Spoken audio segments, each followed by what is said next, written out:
आज़ाद group द्वारा संचालित आज़ाद CGPSC academy के ऑफिशियल यूट्यूब चैनल पर आप सभी का स्वागत है।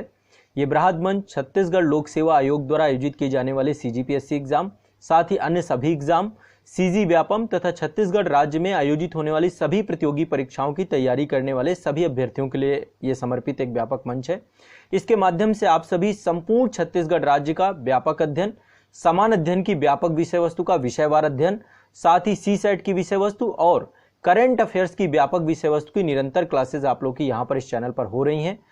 साथ ही आप सभी के लिए एक निःशुल्क मासिक करंट अफेयर्स की पत्रिका दी जा रही है आप लोगों को। ये पत्रिका आपको आज़ाद CGPSC एकेडमी के ऑफिशियल एप्लीकेशन में मिलेगी। ये ऐप आपको गूगल प्ले स्टोर पे मिल जाएगा या फिर इस ऐप की लिंक आपको डिस्क्रिप्शन में वीडियो में मिल जाएगी। तो आप सभी आज़ाद CGPSC एकेडमी के एप्लीकेशन को डाउनलोड करिए। इस एप्लीकेशन के माध्यम से आपका कोई भी किसी प्रकार का डाउट होता है तो एक चैट सेक्शन मिलेगा, वहां से आप हमसे जुड़ सकते हैं। चैट सेक्शन से आप कोई भी किसी भी तरीके की जो भी आपकी शंका समाधान हो आप लोग कर सकते हैं। संस्थान के द्वारा आपको कंप्लीट पूरी मदद की जाएगी। यदि आप हमारे साथ जुड़ करके व्यापक अध्ययन करना चाहते हैं, कंप्लीट अपने एग्जाम को लेकर के विषयवार समग्रता से आसान भाषा में संपूर्ण पाठ्यक्रम की तैयारी करना चाहते हैं, तो आपको एप्लीकेशन के स्टोर सेक्शन में सारे कोर्सेज मिल जाएंगे। आप अपने कोर्सेज से जा करके क्लास कर सकते हैं। किसी प्रकार के डाउट होने पर चैट सेक्शन में हमसे पूछ सकते हैं। तो इस यूट्यूब चैनल के माध्यम से आप सभी की व्यापक क्लासेज रेगुलर निरंतर हो रही हैं।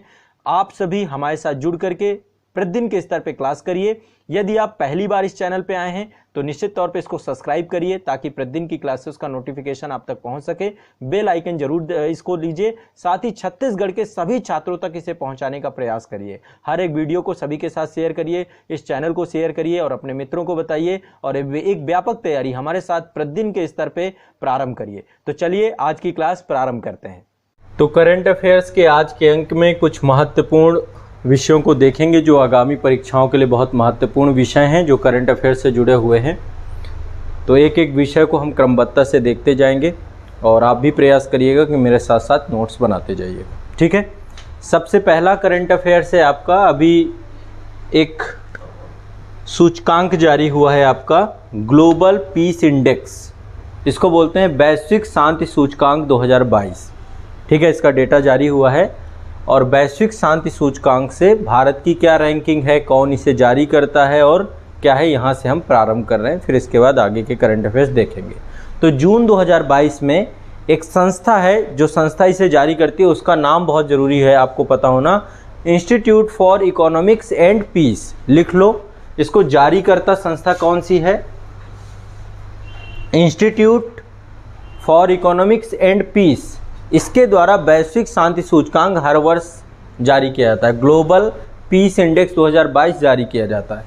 2022 का है, ये 16वां संस्करण है, ठीक है। इससे पहले 15 आ चुके हैं, 16वां संस्करण है।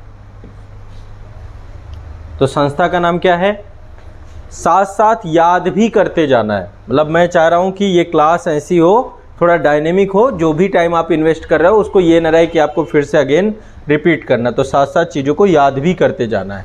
तो संस्था है आपकी Institute for Economics and Peace. इस संस्था के द्वारा वैश्विक शांति सूचकांक 2022 जारी किया गया, 16वां संस्करण था और इसमें विश्व के लगभग 163 देश थे।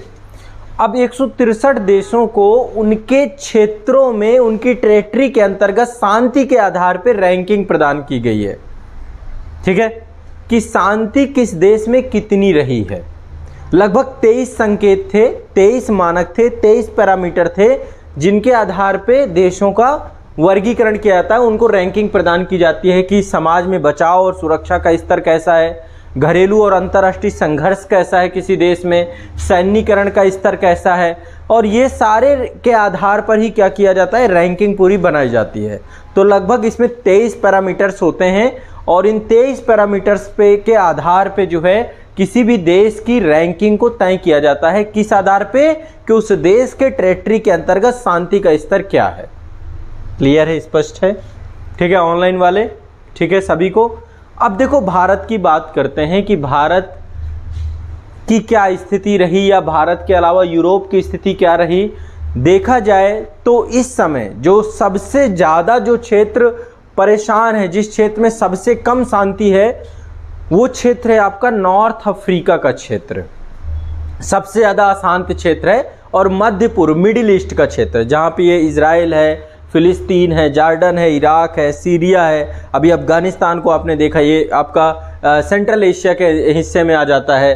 ठीक है, तो मध्य पूर्व का क्षेत्र और अफ्रीका का क्षेत्र, इसको दोनों को मिलाकर के एक टर्म्स बनता है जिसको बोलते हैं मेना क्षेत्र, middle east and north Africa, मेना। कुछ ये टर्म्स आपको जानने चाहिए। ये एक शब्द यूज किया जाता है मेना, ऐसे एक शब्द प्रयोग किया जाता है वाना। वाना का मतलब क्या है? वेस्ट एशिया, नॉर्थ अफ्रीका, वाना कंट्रीज बोली जाती हैं, या मिडिल ईस्ट या नॉर्थ अफ्रीका, इसको मेना कंट्रीज बोली जाती हैं।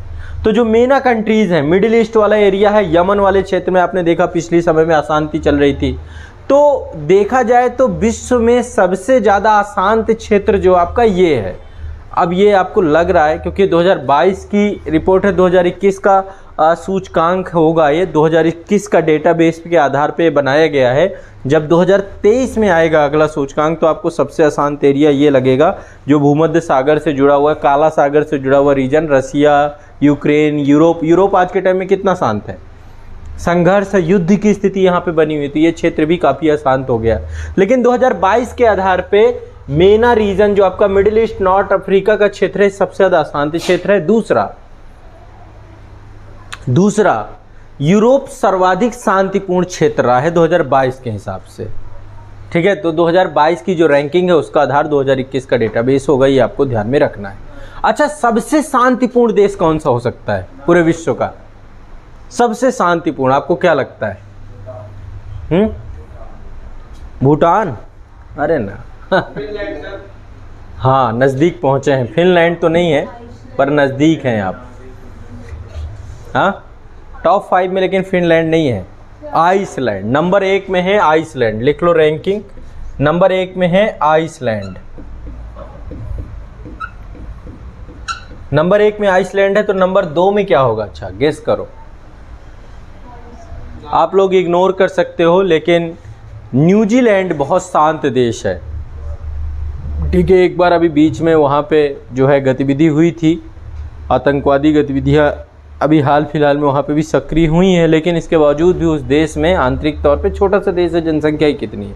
ठीक है, तो न्यूजीलैंड दूसरे नंबर पे। टॉप 5 लिख लो, पहला आइसलैंड, दूसरा न्यूजीलैंड, फिर इसके बाद नेक्स्ट है आयरलैंड, फिर है डेनमार्क और फिर है ऑस्ट्रिया। अच्छा, सबसे अशांत कौन होगा? सबसे ज़्यादा अशांति कहाँ पे होगी?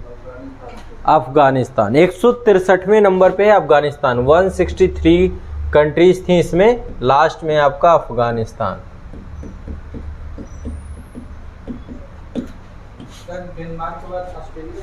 ऑस्ट्रिया को 5वां स्थान मिला है। ठीक है, तो लास्ट में आपका है अफगानिस्तान, अफगानिस्तान के बाद है सीरिया, इसके बाद है आपका रूस। ठीक है, और इसके बाद है आपका दक्षिणी सूडान।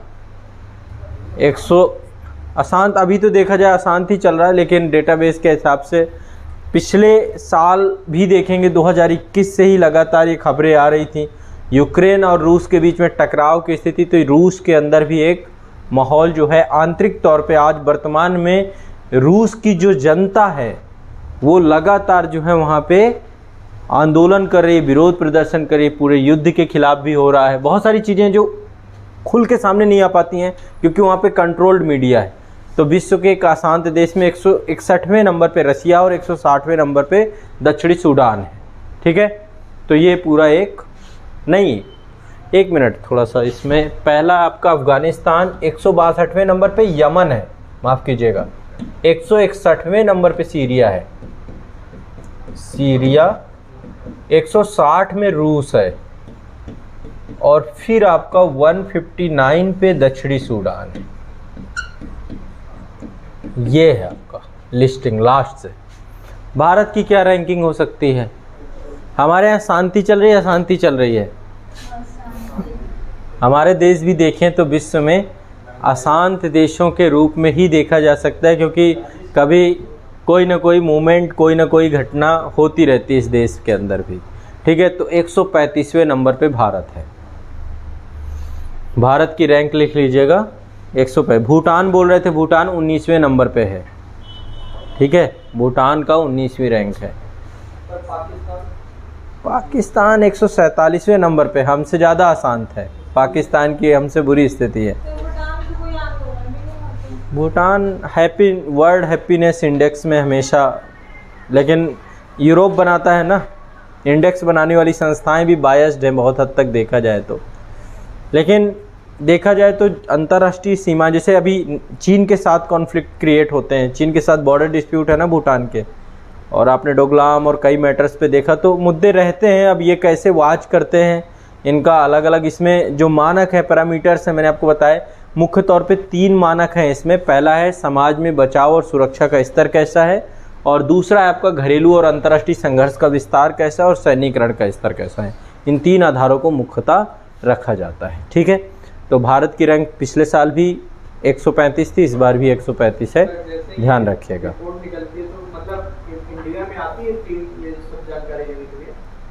ये तो हाँ, सब पैरामीटर्स हो, एजेंसी सर्वे कराते हैं, वो सारी चीज़ें इनका काम होता है, ये करते रहते हैं, ठीक है। इतना ज़्यादा दिमाग नहीं लगाना है, बहुत ज़्यादा सोचा मत करिए, ज़्यादा सोच ले जाते हैं, वो सब काम आपका नहीं है, उनका है, ठीक है।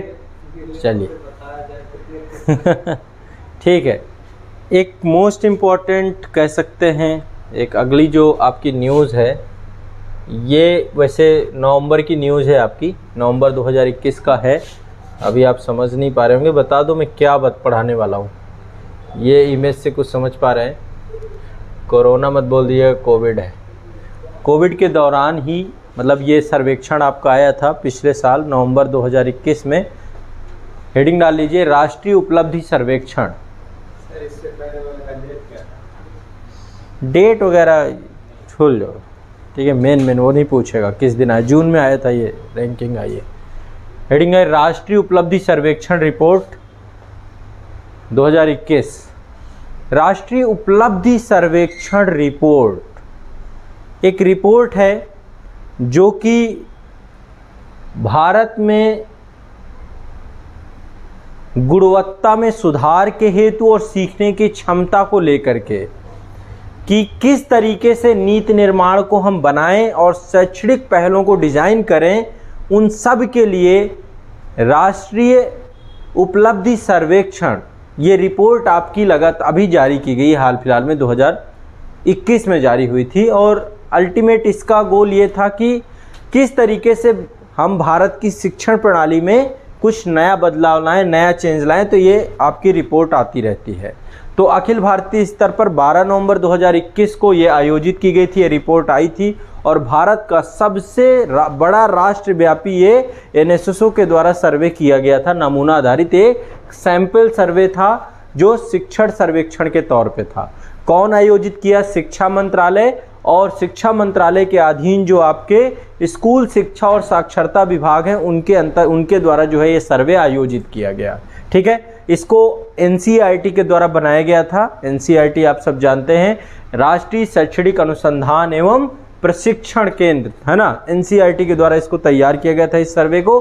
और इस सर्वे के अंतर्गत 3 क्लासेस, मतलब 3 नहीं, टोटल तीसरी क्लास, 5वीं क्लास, 8वीं क्लास और 10वीं क्लास, इसके छात्रों के लिए आयोजित किया गया है, ठीक है। और हर एक उसमें मतलब 3 से 5वीं क्लास, 3 से लेके 5वीं क्लास तक के लिए 3 सब्जेक्ट रखे गए थे, 8वीं क्लास के बच्चों के लिए 4 सब्जेक्ट रखे गए थे, और 10वीं क्लास के बच्चों के लिए 5 सब्जेक्ट रखे गए थे। इन 5 सब्जेक्ट के आधार पे ये एनएसए सर्वेक्षण आपका हुआ है, राष्ट्रीय उपलब्धि सर्वेक्षण आपका किया गया है। तो अल्टीमेट इसका उद्देश्य क्या है, सबसे पहले एक बार लिख लो, इसका उद्देश्य क्या है, लिखिए। राष्ट्रीय उपलब्धि सर्वेक्षण का उद्देश्य, राष्ट्रीय उपलब्धि सर्वेक्षण का उद्देश्य गुणवत्ता में सुधार और सीखने की क्षमता में, गुणवत्ता में सुधार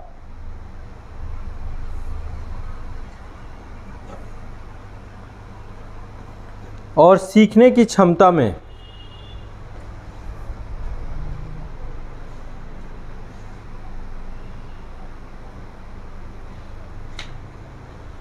और सीखने की क्षमता में समानता सुनिश्चित करने के लिए, समानता सुनिश्चित करने के लिए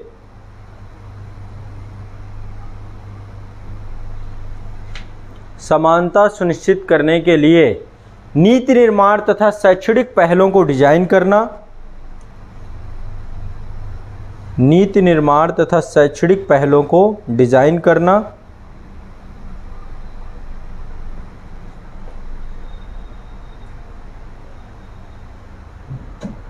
डिजाइन करने हेतु इनपुट प्रदान करना, डिजाइन करने हेतु इनपुट प्रदान करना,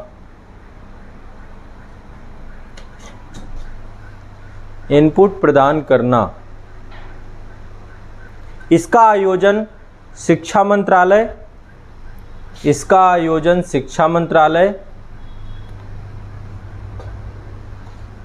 तथा शिक्षा मंत्रालय के अधीन, ये लिखे शिक्षा मंत्रालय के अधीन स्कूल शिक्षा और साक्षरता विभाग के तत्वाधान में किया गया था।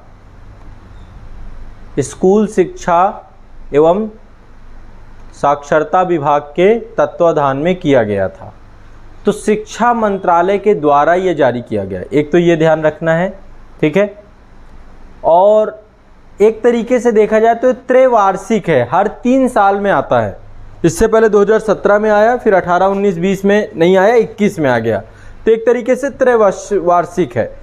और इसमें जो NSA है, NAS है आपका, इस सर्वेक्षण के तहत ग्रामीण और शहरी दोनों क्षेत्रों के 720 जिले, 720 जिलों के 1.18 लाख स्कूल और लगभग 34 लाख छात्रों को सम्मिलित किया गया इस पूरे सर्वेक्षण में। तो लिख लीजिए, इस सर्वेक्षण के अंतर्गत ग्रामीण और शहरी दोनों क्षेत्रों के, इस सर्वेक्षण के अंतर्गत ग्रामीण और शहरी दोनों क्षेत्रों के 720 जिलों के 720 जिलों के 1.18 लाख स्कूलों के 1.18 लाख स्कूलों के लगभग 34 लाख छात्रों ने भाग लिया। 34 लाख छात्रों ने भाग लिया, ठीक है।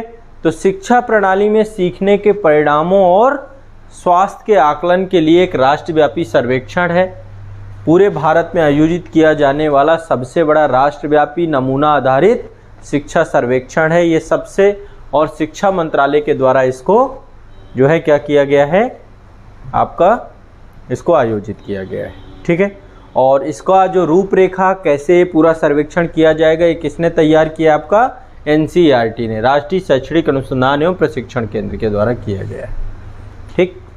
अब क्या है ये, क्या क्या किया गया है, इसको लिख लीजिए एक बार, जो है लिखिए। इस सर्वेक्षण के अंतर्गत अलग अलग श्रेणी के छात्रों के लिए अलग अलग विषयों पर यह आयोजित किया गया है। मैं अभी यहाँ पे थोड़ा सा लिख देता हूँ, आप लोग भी क्रम से लिख लीजिएगा। अलग अलग छात्रों के, अलग अलग श्रेणी के छात्रों के लिए अलग अलग विषयों पर ये आयोजित किया गया है। अब देखो यहाँ पे जो क्लासेस हैं आपकी, श्रेणी 3 और 5, इनके लिए कितने विषय हैं, 3 विषय। 3 विषय कौन कौन से हैं, एक तो लैंग्वेज भाषा, दूसरा EVS और तीसरा गणित, ये 3 सब्जेक्ट हैं। श्रेणी 8 के लिए भाषा, विज्ञान, गणित और सामाजिक विज्ञान, और श्रेणी 10 के लिए भाषा, विज्ञान, गणित, सामाजिक विज्ञान और अंग्रेजी, ठीक है। ये आधार बनाए गए हैं। तो बस रफली आपको पता होना चाहिए, तीसरी और 5वीं के लिए 3 विषय हैं, 8वीं के लिए 4 विषय हैं और 10वीं के लिए 5 विषय, ठीक है। बस इतना याद रखना, 3 विषय, भाषा, EVS, गणित, ये तीसरी और 5वीं के लिए है। दूसरे नंबर पे 8वीं में क्या जुड़ जाएगा आपका, भाषा, विज्ञान, गणित और सामाजिक विज्ञान, और 10वीं के लिए आपका भाषा, विज्ञान, गणित, सामाजिक विज्ञान और अंग्रेजी, ठीक है। ये आपका टोटल बनाया गया है। 8वीं के लिए 4 विषय और 10वीं के लिए आपका 5 विषय। ठीक है, इस आधार पे पूरा का पूरा ये बनाया गया है। इस सर्वेक्षण का मुख्य उद्देश्य शिक्षा प्रणाली के दक्षता के संकेतक के रूप में बच्चों की प्रगति और सीखने की दक्षता का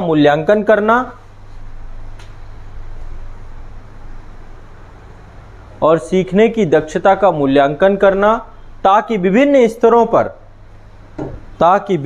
स्तरों पर उपचारात्मक कार्यों के लिए उचित कदम उठाए जा सकें। उपचारात्मक कार्यक्रमों के लिए उचित कदम उठाए जा सकें।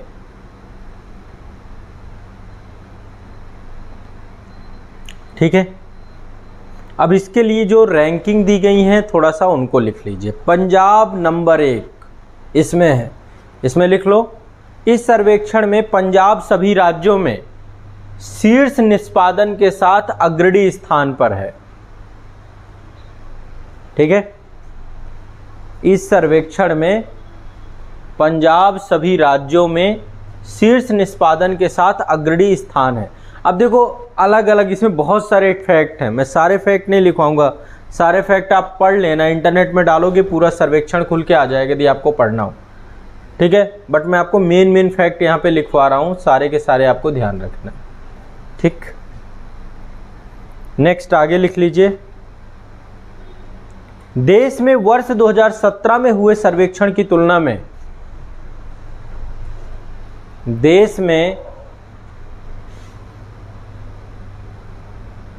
वर्ष 2017 में हुए सर्वेक्षण की तुलना में वर्ष 2021 में सभी विषयों और कक्षाओं के प्रदर्शन के स्तर में गिरावट हुई है।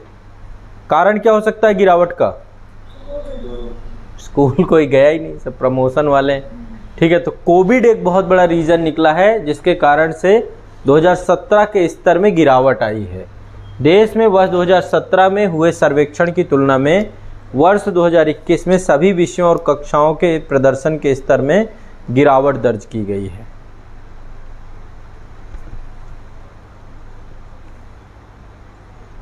गिरावट दर्ज की गई है।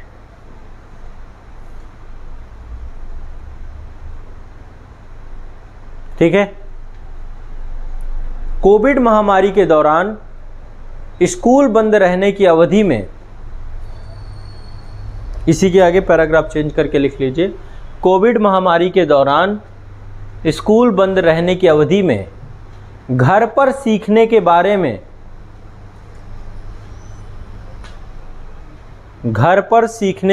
में छात्रों की धारणा के अनुसार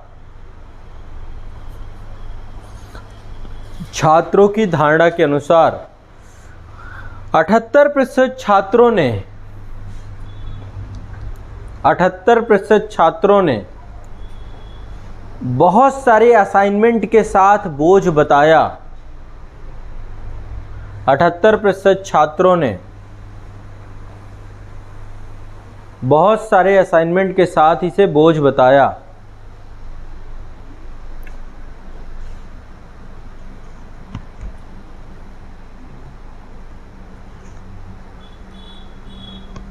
वहीं कम से कम 38% छात्रों को घर पर सीखने में कठिनाइयों का सामना करना पड़ा। वहीं 38% छात्रों को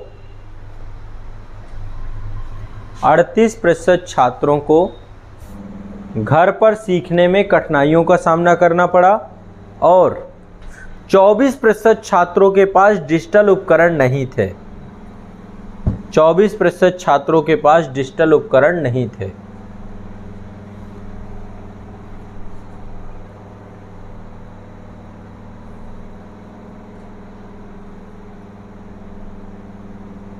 ठीक है, राष्ट्रीय और राज्य स्तर पर लड़कियों का प्रदर्शन, राष्ट्रीय और राज्य स्तर पर लड़कियों का औसत प्रदर्शन सभी विषयों में लड़कों से की तुलना में बेहतर था। राष्ट्रीय और राज्य स्तर पर लड़कियों का औसत प्रदर्शन लगभग सभी विषयों में लड़कों से बेहतर था। लगभग सभी विषयों में लड़कों से बेहतर था। ठीक है, तो आप सभी जानते ही हैं कि भारत में लड़कियां हर चीज़ में आगे हैं, वो तो मौका नहीं दिया गया। तो हर एक सर्वेक्षण में अब लगातार ये चीज़ देखने को मिलती है।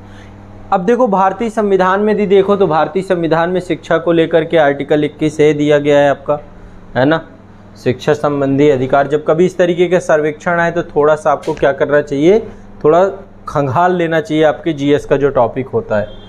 ठीक है, उसी से मेंस का क्वेश्चन बन सकता है या कुछ भी बन सकता है।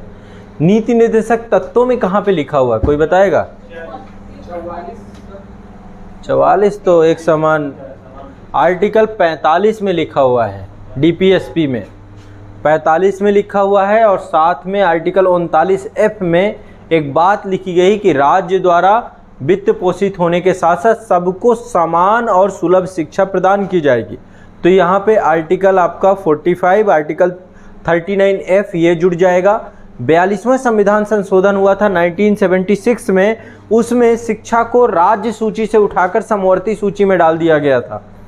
और 86वें संविधान संशोधन द्वारा ही क्या किया गया था, मौलिक अधिकार बना दिया गया था, 21A बना दिया गया था।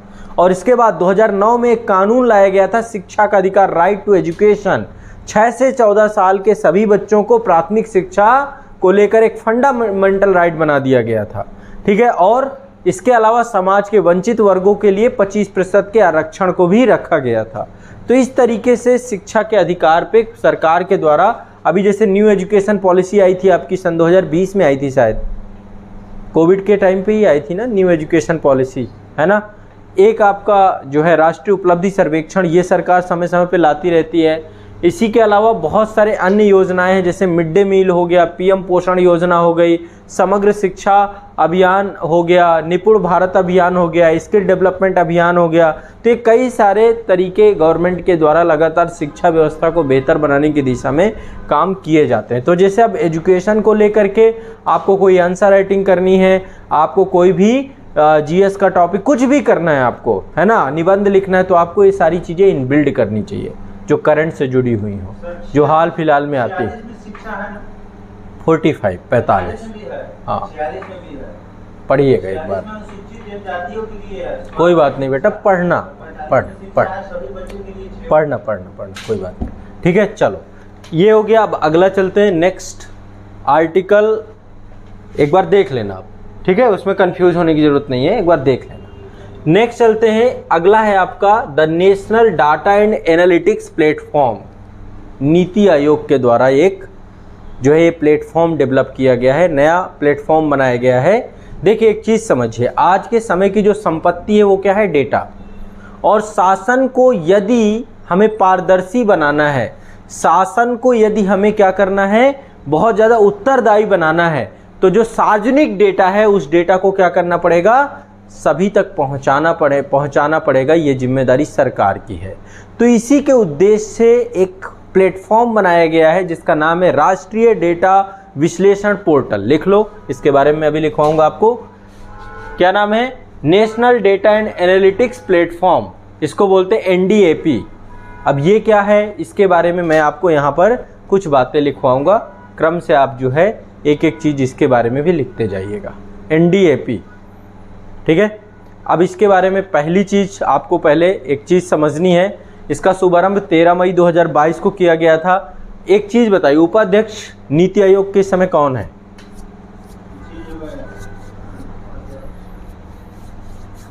नीति आयोग की उपाध्यक्ष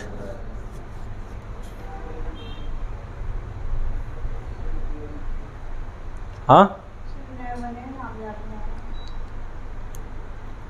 नए बने, नाम नहीं याद आ रहा। सुमन बेरी जी। कौन है? सुमन बेरी। कौन है नीति आयोग के उपाध्यक्ष? सुमन बेरी। याद कर लो, रट लो, पूछेगा, आएगा क्वेश्चन ये, ठीक है। कोई भी पीसीएस वगैरह में या वनडे वगैरह में क्वेश्चन पूछेगा। यूपीएससी तो बड़ा मुश्किल है, हो सकता है कोई कथन में डाल दे, बट नहीं डालता, पर्सन एंड न्यूज़ टाइप की चीज़ें। तो देखो ये एक पोर्टल है जिसमें एक तरीके का एक ऐसा इकोसिस्टम डेवलप करना है जो डेटा को सार्वजनिक कर सके, सब तक पहुंचा सके। लेकिन कैसा डेटा सार्वजनिक करे? जो सार्वजनिक डेटा है। तो इस पोर्टल पर केंद्र सरकार के 47 मंत्रालय हैं और उससे जुड़ी हुई जो एजेंसियां हैं उनके लगभग 14 क्षेत्रों के डेटाबेस मौजूद किया गया है, ताकि सबसे पहली चीज़ डेटा को खोजने में कोई दिक्कत ना आए, डेटा को मर्ज करने में कोई दिक्कत ना आए और उसको विजुलाइज करने में कोई दिक्कत ना आए। तो ऐसे जुड़े हुए इनबिल्ट इसमें टूल्स भी उपलब्ध कराए गए हैं। तो देखो, लोकतंत्र में डेटा सबसे इम्पॉर्टेंट चीज़ होती है। जवाबदेही डेटा के माध्यम से सुनिश्चित होगी। जब आपके पास एक डेटा होगा, एक आंकड़े होंगे, एक तथ्य होंगे, तभी इसी को ध्यान में रख करके सरकार के द्वारा राष्ट्रीय डेटा विश्लेषण पोर्टल को लॉन्च किया गया है। ठीक है, तो इस पोर्टल के बारे में 2-3 बातें आप लोग लिख लो ताकि आप लोगों को जानकारी रहे। लिखिए,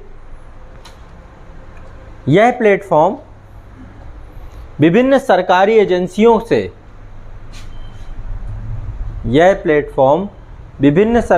एजेंसियों से मूलभूत डेटा सेट को होस्ट करता है। विभिन्न सरकारी एजेंसियों के मूलभूत डेटा सेट को होस्ट करता है और उन्हें सुसंगत रूप से प्रस्तुत करता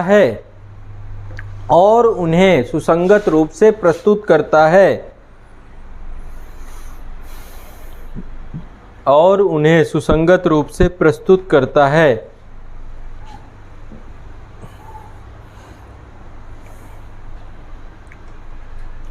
इस पोर्टल के माध्यम से एक ऐसे पारिस्थितिकी तंत्र बनाने का प्रयास किया गया है। इस पोर्टल के माध्यम से एक ऐसे पारिस्थितिकी तंत्र को बनाने का प्रयास किया गया है जो डेटा को एक प्रमुख रणनीतिक संपत्ति के रूप में पहचानता है। जो डेटा को एक प्रमुख रणनीतिक संपत्ति के रूप में पहचानता है। डेटा को प्रमुख रणनीतिक संपत्ति के रूप में पहचानता है। ठीक है, NDAP के रूप में पहचानता है। वर्तमान में इस पोर्टल पर किसने जारी किया? नीति आयोग के द्वारा जारी किया है। नीति आयोग की कई पहले हैं, मैं अभी कुछ बता भी दूंगा आपको। वर्तमान में इस पोर्टल पर केंद्र सरकार की 47 मंत्रालयों एवं एजेंसियों और 14 क्षेत्रों के 203 डेटा सेट मौजूद हैं। 47 मंत्रालयों एवं एजेंसियों और 14 क्षेत्रों के 203 डेटा सेट मौजूद हैं। इस पोर्टल में डेटा सेट को खोजने, मर्ज करने तथा विजुलाइज करने की इनबिल्ट टूल्स मौजूद हैं।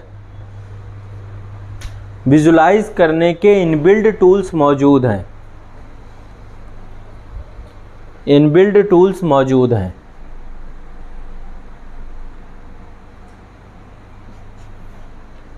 भारतीय लोकतंत्र में, पॉइंट बाय पॉइंट लिखते जाइएगा, भारतीय लोकतंत्र में डेटा जवाबदेही के लिए सबसे महत्वपूर्ण होता है। डेटा जवाबदेही के लिए सबसे महत्वपूर्ण होता है। इसी को ध्यान में रखकर ये पोर्टल लॉन्च किया गया है। ठीक है, तो अब ये पोर्टल क्या क्या काम करेगा? एक तो भारत सरकार के डेटा तक पहुंच बनाने में और उसका उपयोग करने में क्या करेगा? एक तो आसान पहुंच बनाएगा, सबसे पहली काम। दूसरा, भारत का विशाल प्रशासनिक तंत्र, प्रशासनिक संरचना जिसमें इतने मंत्रालय, इतने डिपार्टमेंट, इतने विभाग हैं, उन सब का मानकीकृत डेटा प्रदान करेगा। जिस मंत्रालय को जरूरत होगी, जिसको भी जरूरत होगी, वो वहाँ का डेटाबेस यूज कर लेगा। ठीक है, तो ये बहुत है, मतलब डेटा डाउनलोड करना है, देखना है, सारी चीज़ें हो जाएगी। तो ये अपने आप में एक बहुत महत्वपूर्ण प्लेटफॉर्म के तौर पे है। अब देखो, नीति आयोग के द्वारा ये जो है लॉन्च किया गया था, इसके बारे में भी लिख लो कि कब ये लॉन्च किया गया था। ठीक है, लिख लीजिए नीति आयोग के उपाध्यक्ष सुमन बेरी जी के द्वारा 13 मई 2022 को नीति आयोग के उपाध्यक्ष सुमन बेरी जी के द्वारा 13 मई 2022 को इस पोर्टल को डेटा को सुलभ कराने, संवाद मूलक बनाने, सार्वजनिक सरकारी डेटा तक पहुंच का लोकतांत्रिकरण करने, सार्वजनिक सरकारी डेटा तक पहुंच का लोकतांत्रिकरण करने के उद्देश्य से इसे बनाया गया। ठीक है, तो एक आपका ये महत्वपूर्ण पक्ष। ठीक है, कोई दिक्कत? नीति आयोग के बारे में सब जानते हो। कब बनाया गया नीति आयोग? 1 जनवरी 2015 में बनाया गया। मुख्यालय कहाँ पे है? अध्यक्ष कौन होता है? पदेन अध्यक्ष होते हैं प्रधानमंत्री। उद्देश्य क्या है नीति आयोग के बनाए जाने का?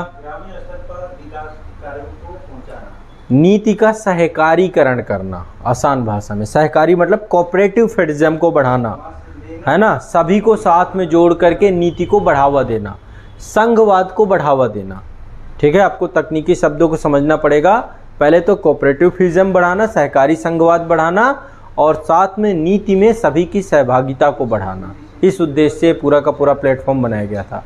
अब नीति आयोग के द्वारा कई पहलें की गई हैं, कोई ये एक पहल नहीं है। ऐसे ही एक पहल की गई थी AIM, जिसको बोलते हैं अटल इनोवेशन मिशन। कोई बताएगा अटल इनोवेशन मिशन क्या है? किस लिए बनाया गया है अटल इनोवेशन मिशन? देश में नवाचार और उद्यमिता के कल्चर को बढ़ाने के लिए, इसके बढ़ावा को देने के लिए एक पहल की गई थी अटल इनोवेशन मिशन की। कब की गई थी? 2016 में। इसके अलावा एक और जो है पहल की गई थी नीति आयोग के द्वारा, जिसका नाम है ई-अमृत। ई-अमृत क्या था? जो इलेक्ट्रॉनिक वाहन हैं उन सभी की सूचनाओं को ई-अमृत में एक जगह पे, मतलब एक जगह पे उनकी सभी सूचनाओं को उपलब्ध कराने के उद्देश्य से ई-अमृत प्रारंभ किया गया था। ऐसे ही नीति आयोग ने एक और मंच प्रारंभ किया जिसका नाम है महिला उद्यमिता मंच। इसका उद्देश्य है महिला उद्यमियों के लिए एक पोर्टल बना देना, ताकि वो आने वाले समय पे महिलाओं को उद्यमशीलता, एंटरप्रेन्योरशिप कल्चर और उनसे जुड़ी हुई जितनी भी उनकी ज़रूरतें हैं उनके लिए वन स्टॉप सॉल्यूशन के तौर पे काम करना।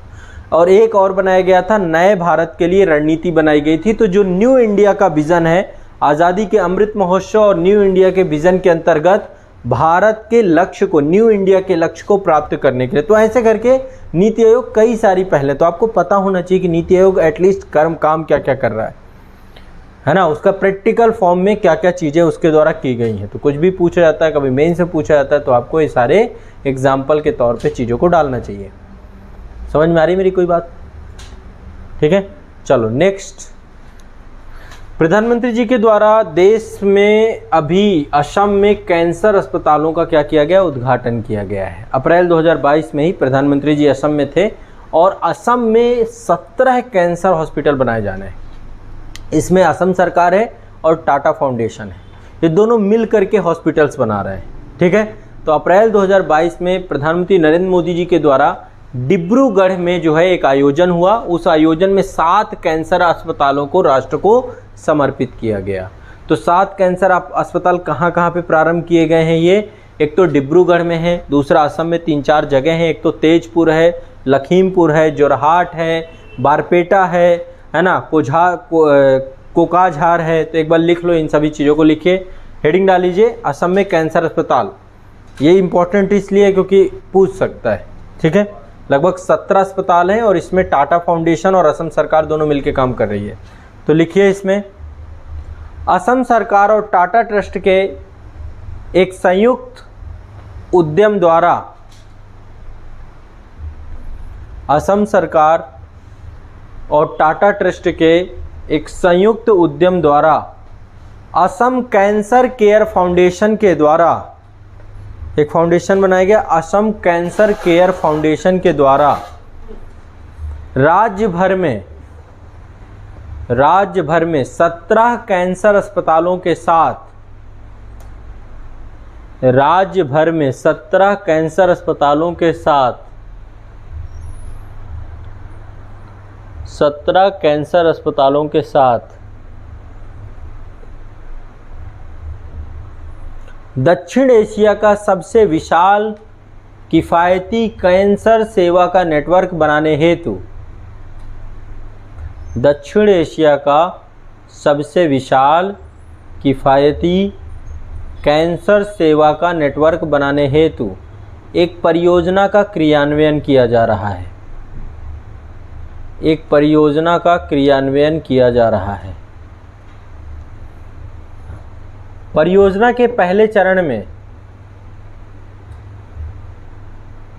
परियोजना के पहले चरण में 10 अस्पतालों के निर्माण का लक्ष्य है।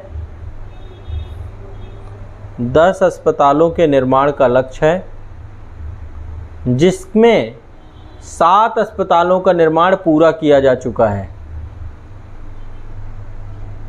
जिसमें 7 अस्पतालों के निर्माण का लक्ष्य पूरा किया जा चुका है। वहीं दूसरे चरण में 7 नए कैंसर अस्पतालों का निर्माण किया जाएगा। वहीं दूसरे चरण में 7 नए कैंसर अस्पतालों का निर्माण किया जाएगा। हाल ही में अप्रैल 2022 में प्रधानमंत्री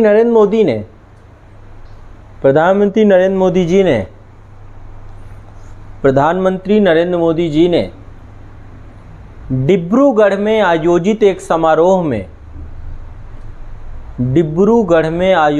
समारोह में असम के 7 कैंसर अस्पतालों को राष्ट्र को समर्पित किया। असम के 7 कैंसर अस्पतालों को राष्ट्र को समर्पित किया। ये 7 कैंसर अस्पताल डिब्रूगढ़, कोकराझार, कहाँ पे बने हैं? डिब्रूगढ़, कोकराझार, बारपेटा, तेजपुर, दरांग, लखीमपुर और जोरहाट में बनाए गए हैं। डिब्रूगढ़, कोकराझार, बारपेटा, दरांग, तेजपुर, लखीमपुर और जोरहाट में बनाए गए हैं। ठीक है, तो ये आपके कैंसर अस्पतालों को लेकर के स्थान कौन कौन से हैं? पहला डिब्रूगढ़ हो गया, दूसरा कोकराझार, बारपेटा, दरांग, तेजपुर, लखीमपुर, जोरहाट जगह है। ठीक है, तो आज के लिए इतना ही रखेंगे। करंट अफेयर्स से जुड़े हुए आगे आने वाले समय पे मैं आपको ऐसे एक टॉपिक लेता रहूँगा। समझ में आ रहा है? इसमें कोई दिक्कत नहीं है। आसानी से चीज़ों को याद भी करते जाना है, इनको एक बार रिवाइज भी करते जाना है। करंट अफेयर्स के ऐसे ही डे बाय डे हम टॉपिक उठाते जाएंगे और आपको मैं डिस्कस करता जाऊँगा, नोट्स बनवाता जाऊँगा। इसके बाद आप मैगज़ीन में पढ़ोगे, कहीं भी पढ़ोगे, तो ये चीज़ आपको आसानी से समझ में आ जाएगी कि क्या था। ये बात तय है। ठीक है, एक बार मैं पढ़ा दूंगा तो फिर आपको भूलेगा नहीं। पढ़ लोगे, एक बार रिवाइज कर लोगे तो हमेशा के लिए याद हो जाएगा।